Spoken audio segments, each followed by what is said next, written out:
सो मैं डिस्कस करने वाला हूँ यहाँ पे 3 स्टॉक जिसमें शॉर्ट टर्म पोजीशन लिया जा सकता है with respect to minimum 30 days से लेकर के 60 डेज तक भी जा सकता है। पर ये वीडियो प्योरली एजुकेशन पर्पस के हिसाब से, तो उसके हिसाब से देखना। यहाँ से बस आपको एक आइडिया मिलता है और आप अपना एनालिसिस जरूर करो स्टॉक को परचेस करने से पहले। पहले हम निफ्टी 50 के बारे में बात कर लेते हैं और दो इंडेक्सेस के बारे में डिस्कस करेंगे कि वहां पे क्या चल रहा है। सो निफ्टी 50 का फिलहाल आप देखो तो 17,412 के आसपास चल रहा है, अपने 200 डेज मूविंग एवरेज के सपोर्ट के आसपास है। और मार्केट में जो भी सेंटीमेंट है, नेगेटिव पॉजिटिव, उसकी वजह से ये डिस्काउंटर और काफी अप्स एंड डाउन देखने को मिल रहा है। यहाँ पे हम इसको वीकली टाइम फ्रेम पे ले जाते हैं फिलहाल।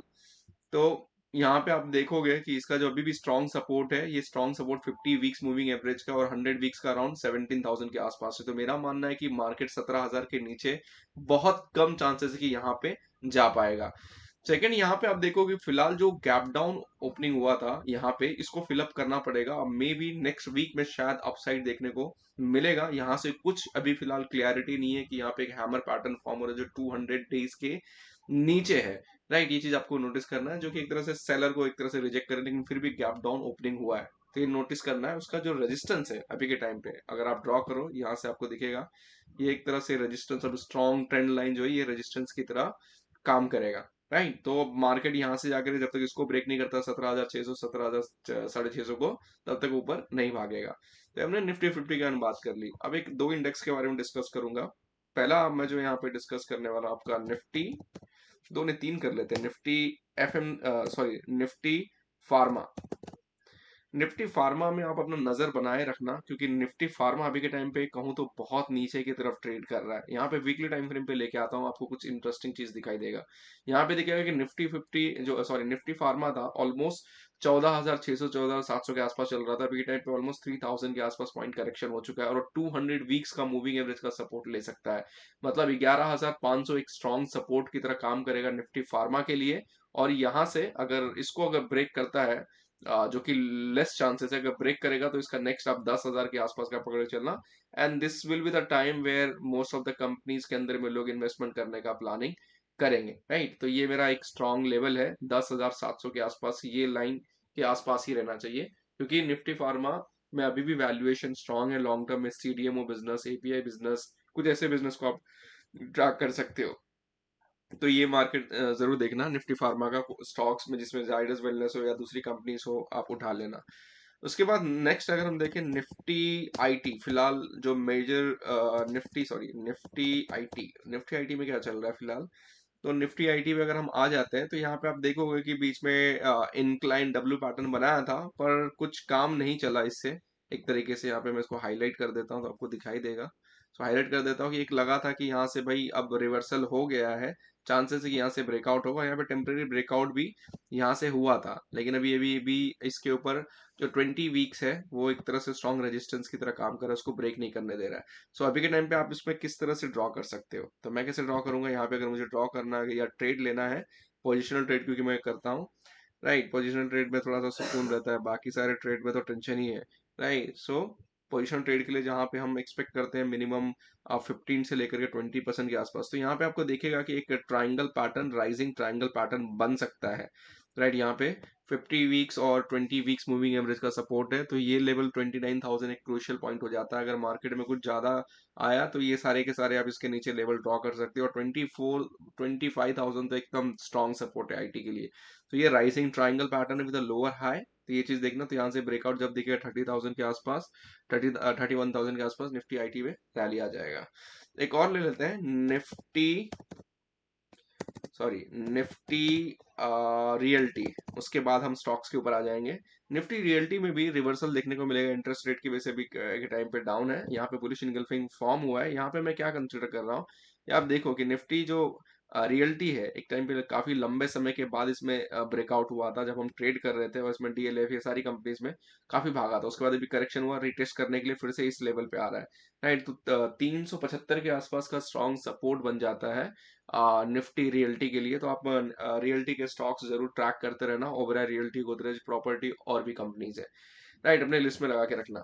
उसके बाद आ जाते हैं हमारे तीन स्टॉक। पहला मैं यहाँ पे कंसिडर करूंगा Apollo, Apollo pipe. Apollo pipe में मैंने एज अ पर्सनल, मैं जस्ट फॉर डिस्क्लोजर मैंने इसको ट्रेडिंग के लिए बाय किया है, राइट, विद अ कुछ स्ट्रिक्ट रूल के हिसाब से अगर इसके नीचे गया तो मैं एग्जिट कर लूंगा। तो यहाँ पे मैंने आपको रेजिस्टेंस ड्रॉ कर दिया है, क्योंकि मैं ब्रेकआउट में ज्यादा ट्रेडिंग करता हूँ। Breakout with volume with RSI और कुछ इंडिकेटर्स या DMI, ये सब, राइट। और यहाँ पे एक राइजिंग ट्रायंगल पैटर्न फॉर्म हो रहा है, और ट्रायंगल पैटर्न मैंने ज्यादा से ज्यादा ट्रेड लिया अपने करियर में, राइट। तो इसमें मैंने ट्रेड लिया फिलहाल। तो यहाँ पे आप देखेंगे काफी एक गैप अप ओपनिंग हुआ था, यहाँ से एक तरह से ब्रेकआउट हुआ आफ्टर लॉन्ग। यहाँ से ये रैली कर सकता है अप टू जो टारगेट मेरा है यहाँ पे 621 के आसपास का, उसके बाद का टारगेट ऊपर ओपन है। तो मैं 15% के आसपास का गेन एक्सपेक्ट कर रहा हूँ आने वाले 2 महीने, 2.5 महीने, 3 महीने के आसपास में होल्ड करता हूँ, ज्यादा टेंशन नहीं लेता हूँ, राइट। ये एक स्टॉक है जिसको मैंने परचेस किया है। सेकंड स्टॉक यहाँ पे हम ले लेते हैं एक और जो मैंने किया है, भारत वायर। भारत वायर देख सकते हैं यहाँ पे, फिलहाल इसके अंदर में एक तरह से जो सपोर्ट और रेजिस्टेंस एक बाइपोलर इन नेचर होता है, जैसे कि आपको पता है। तो मैं यहाँ से ड्रॉ करके दिखाऊं, राइट। सो यहाँ पे एक टाइम पे ये रेजिस्टेंस था, अब ये सपोर्ट बन चुका है। यहाँ पे एक टाइम पे लॉन्ग टर्म ब्रेकआउट है भारत वायर में, राइट। सो यहाँ पे देखना है कि एक चीज आप नोटिस करोगे कि इसके अंदर में कोई स्टॉक, ये जो मैंने ऐसा बहुत पैटर्न नोटिस किया कि जब भी एक बार फर्स्ट स्टेप्स एक तरह से ऐसा बना है, सेकंड स्टेप अगर ऐसा बना है, तो थर्ड स्टेप फिर से ऊपर जाने का प्रोबेबिलिटी है। तो मैंने इसमें 129 से लेकर के आई थिंक 142 के आसपास का टारगेट सेट करके रखा है। कैसे सेट करके रखा है तो मैं ज्यादा डिटेल में नहीं जाऊंगा। यहाँ पे सिंपल, आप एक सिंपल सा ट्रेंड लाइन ड्रॉ कर दो, और उसके हिसाब से जो आपको दिखाई देगा, आप जितने एग्रेसिव उसके हिसाब से प्लानिंग कर सकते हो। तो मेरा यहाँ पे मानना है 150 के आसपास स्टॉक टच कर सकता है। यहाँ पे डबल बॉटम पैटर्न भी ऑन। आप ये चीज नोटिस करो कि सारे का सारा मैंने वीकली टाइम फ्रेम पे लिया है। तो यहाँ से आप देख रहे हो, यहाँ से एक डबल बॉटम बन सकता है, जो कि एक बुलिश पैटर्न होता है। यहाँ पे वॉल्यूम भी देखने को मिला है, तो इसके लिए मैंने इस स्टॉक के अंदर में भी पोजीशन बनाया है, जस्ट फॉर डिस्क्लोजर। रॉन्ग भी हो सकता है, राइट भी हो सकता है, राइट। तो ये सेकंड स्टॉक है। थर्ड स्टॉक में यहाँ पे ले चलता हूँ आपको, SAIL, steel authority of India limited. तो यहाँ पे मैंने इससे पहले पिछले हफ्ते बहुत सारा स्टॉक शेयर किया, वो सब भी स्टॉक ट्रैक करते रहना। मैं खुद भूल जाता हूँ कौन कौन से स्टॉक थे कभी कभी, राइट। तो ये स्टॉक में भी एक तरह से पोजीशन लिया गया है, राइट। और इसके अंदर मैंने इस तरह का ड्रॉ किया हुआ है कि स्टॉक के अंदर में ज्यादा टारगेट मैंने एक्सपेक्ट नहीं किया है, कि अभी यहाँ से लेकर के अगर ये स्टॉक यहाँ मूव कर लेता है, अभी 89 के आसपास चल रहा है, और 99 के आसपास अगर चले जाता है तो टारगेट हिट हो जाता है। और ये एक राइजिंग चैनल पैटर्न है, राइट। तो अगर इसको ब्रेक करता है तो चांसेस है ये मूव करेगा, जो कि पहला एक तरह से जो रेजिस्टेंस लाइन है, जहां पे काफी ज्यादा स्टॉक ने रिटेस्ट किया हो, जहां पे जिससे रिवर्सल आया हो। तो ये देखो, यहाँ से ये एक स्ट्रॉन्ग रेजिस्टेंस की तरह काम करेगा। अगर 91 को तोड़ता है तो आपका एकदम से टारगेट पहला ये वाला हो जाएगा 99 का, उसके बाद का टारगेट ये वाला हो जाएगा आपका 110 का, राइट। ये चीज आपको नोटिस करना है। तो ये तीन स्टॉक है, राइट। बहुत सारे लोगों को सीखना होता है टेक्निकल एनालिसिस, और तो आप डेफिनेटली फिन करो, चैनल को विजिट करो, वहां पे ज्वाइन बटन है उसको क्लिक करो। Every second and fourth Sunday को मैं लाइव सेशन लेता हूं। जिन्होंने उस सर्विस में इनरोल किया है, ज्वाइन बटन पे क्लिक करके, जो कि आई थिंक 199 का है मंथली, जहाँ पे आपको बहुत कुछ लर्निंग सीखने मिलेगा, मुझसे डायरेक्ट इंटरेक्शन करने मिलेगा, राइट। तो डेफिनेटली आप ज्वाइन कीजिए। Thank you so much.